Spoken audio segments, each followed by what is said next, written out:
Good morning. Good evening. Good afternoon. Remember, context is everything. This is a straw. That is water.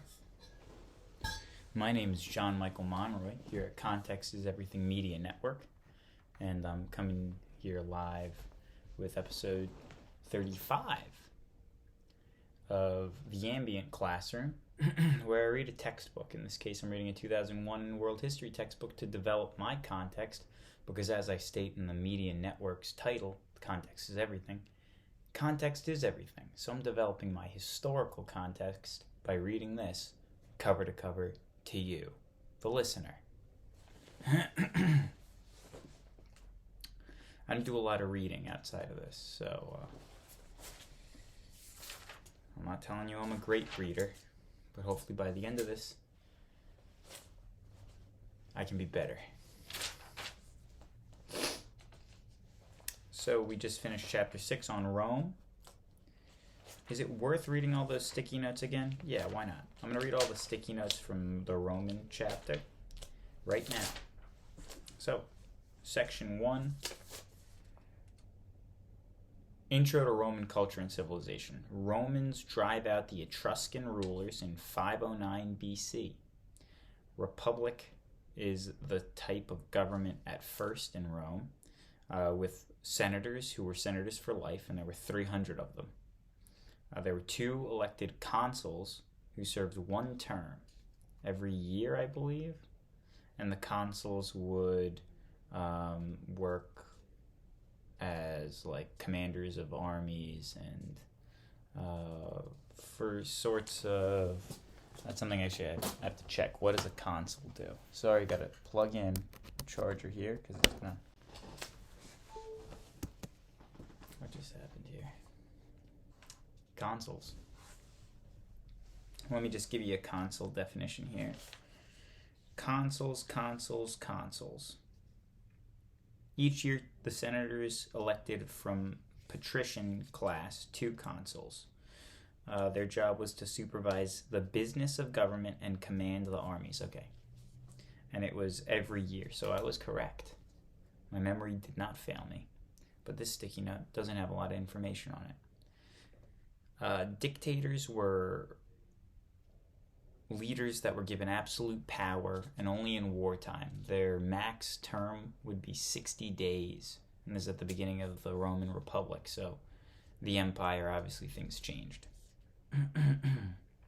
And plebeians made up the bulk of the population and were represented by tribunes, because after a certain amount of time, the low-class folks in Rome started to say, we need some representation out here. And so the Republic, in a pretty just way, said, okay, we'll give you representation. We're going to elect tribunes who are going to speak for your rights in the Senate, or something like that. Okay. This is why I'm reading the sticky notes. Now I'm remembering. Context is everything. Section 2 of chapter 6, and this is a longer section with 2 sticky notes. The decline of the Roman Republic. Carthage was a major enemy, led by Hannibal. They were a formidable challenge to the Romans, who fought between, Roman and Carthage fought between 264 and 146 BC. After Rome defeated Carthage, they salted the lands and they took all of their folks, either killed them or enslaved them. And with the enslavement, latifundia were founded. And now these are slave-run plantations, which obviously would be a problem if you're like a normal farmer who doesn't have a slave-run population. Because now with slave-run farms, food is cheaper. So if you're a farmer who subsisted off of the food like the profits that you made from selling food, you'd be like, well, I can't make any money anymore because the slave-run farms are more profitable. So the farmers went to the big cities. This caused a big divide because there weren't enough opportunities for people to work in the big cities because there was a lot of people displaced because of work and all that. This comes back to those tribunes because the low class needed representation in government. As income inequality rose, I just said that. Okay. Julius Caesar, who lived from 100 to 44 BC. He rose to prominence in 59 BC in his conquests of Gaul, which is modern-day France, as a military commander. That's how he rose to prominence, in his conquests of Gaul in 59 BC. Caesar crossed the Rubicon River against the will of Pompey, another powerful commander of the time, and the Senate. So when he crossed the Rubicon River, this sparked a civil war because it was like, well, this guy's marching on Rome. Where's he going? And they said, we're going to have a war now. And Caesar said, all right. And then Caesar won. And Caesar became he later, what did I say? So after he won, he forced the Senate to name him dictator. And remember, the dictator had a term of 60 days. Not Caesar. He said, I want more time than 60 days, please. And he got it. Caesar's reforms made him historically immortal, and his reform period was from 48 to 44 BC. Most notably, most felt today, Julius Caesar established the Julian Calendar as the uniform calendar of the empire, or the republic at the time. I guess it was the empire, whatever. Julius Caesar establishes the Julian Calendar, which is based off Egyptian astronomy, and we still use it today.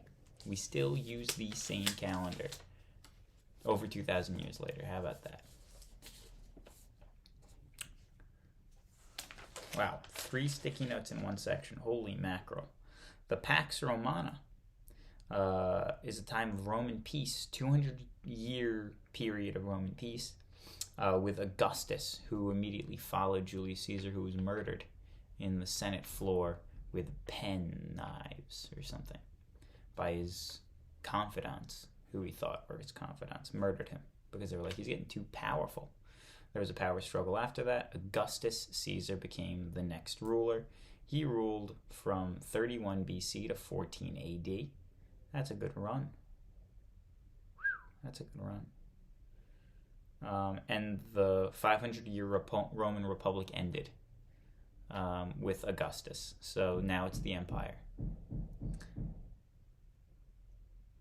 In this same period, after the Pax Romana, Caligula named a horse to consul, and Nero caused a big fire in Rome. Not good emperors. Marcus Aurelius later showed up as Plato's, the response to Plato's hopes for a philosopher king. Plato obviously being Greek, but Marcus Aurelius fulfilling that role as the philosopher king, really living the Stoic ethic, which can be read in his Marcus Aurelius Meditations. Peace, order, and unity from the Euphrates River to Britain, the size of the continental United States. This is the Pax Romana. This was the scope of the Roman Empire at the time. Circus Maximus, as things started to kind of go on the down slope. Circus Maximus and bread and circuses and all that is when the empire is like, well, the folks are getting a little uproarious again. We gave them the tribunes a couple of centuries ago or a couple of decades ago, whatever the year is. And they said, we got to give them more to appease these folks. So they did bread and circuses, which is pretty bizarre. I'm going to show you a picture of the screen here of the picture that they have illustrated. And if you can see that, it's folks standing in an indoor venue. Or, well, a coliseum, not indoor, but... And there's water in it, and there's boats fighting. If that's real, that's bizarre. And I would not be able to picture it. because I've never seen anything like it. Bread and circuses, so yeah, just appeasement, like the Super Bowl. Things to distract folks. And on to section 3. Vesuvius erupts, Greco-Roman culture, Greco-Roman achievements, section 3. So the term Greco-Roman applies to Greek, Roman, and Hellenistic achievements. Virgil wrote an epic poem called the Aeneid, Aenied, and it was a bit of a political propaganda in retrospect, because it's very positively looking at the past of Roman Empire to boost the patriotism of the Roman folks, because this becomes a concern. The Romans are not as judicious and patriotic as they were based on their founding principles, where they were strong moral compass and all that or something. Satire came from this Greco-Roman culture. From Horace, Juvenal, to Martial. Martial had to use, it might be a different way to pronounce it. Martial used different names because his satire was quite biting and could have gotten him in a lot of trouble, probably killed. Aqueducts and baths carried water from the mountain streams into the city, and the landing point of these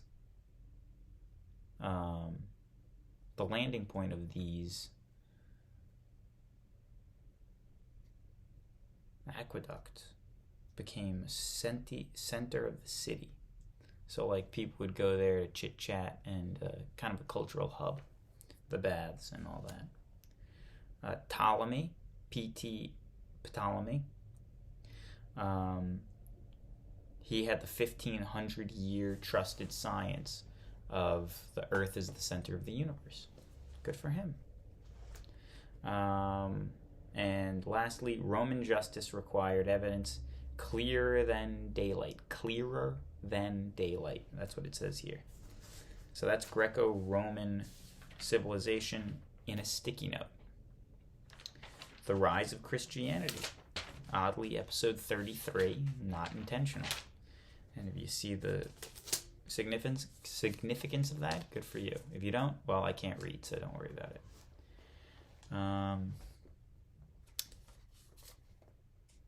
The rise of Christianity. Rome conquered Judea in 63 BC after 66 BC, where the Jewish rebellion began against, the surrounding Romans. They didn't give a lot of detail to that.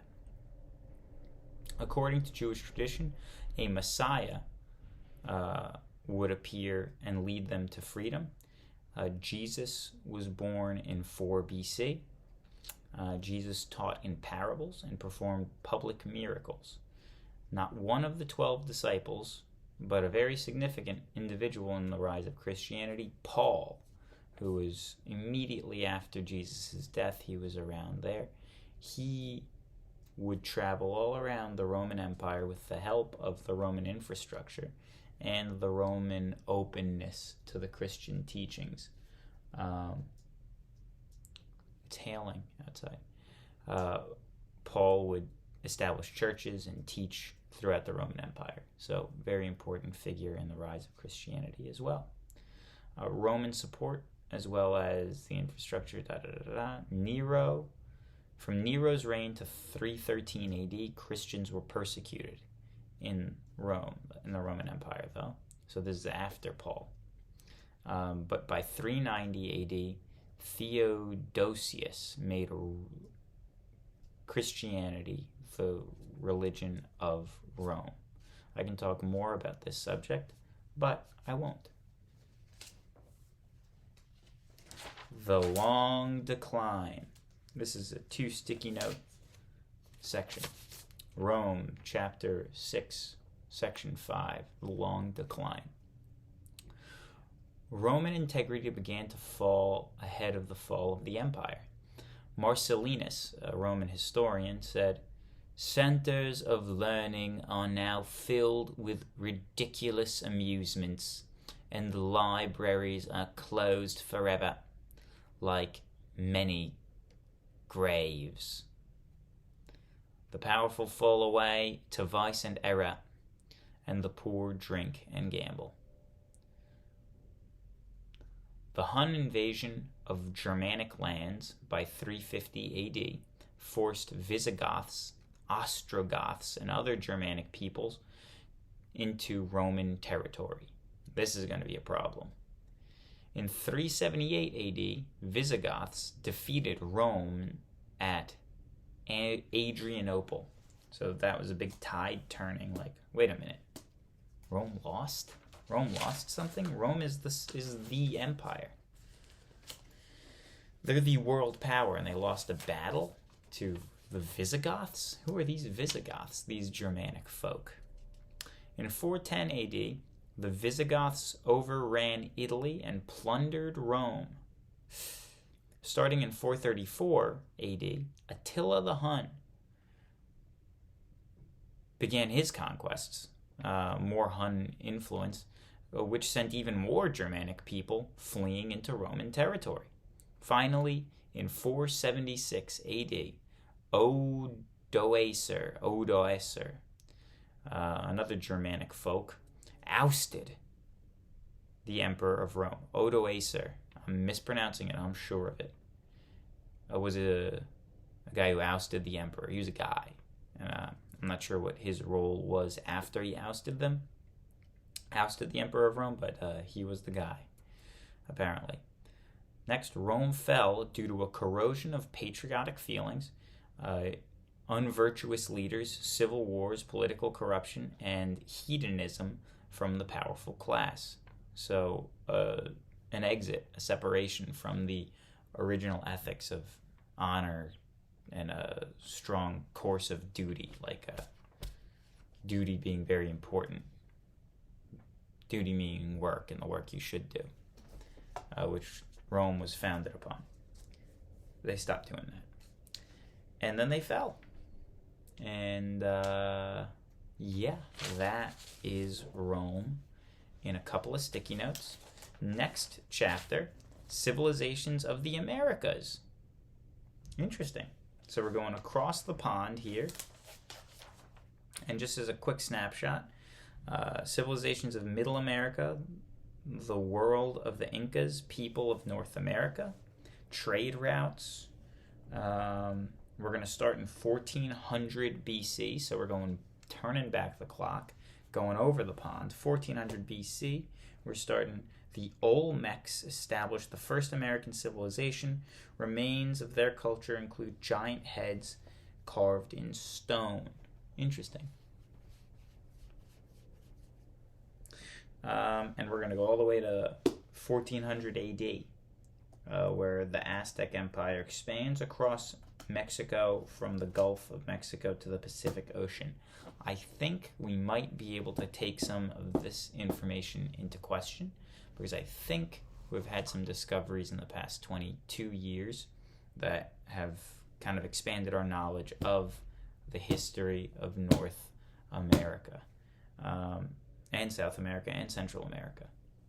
So with that being said, good morning, good evening, good afternoon. Remember, context is everything.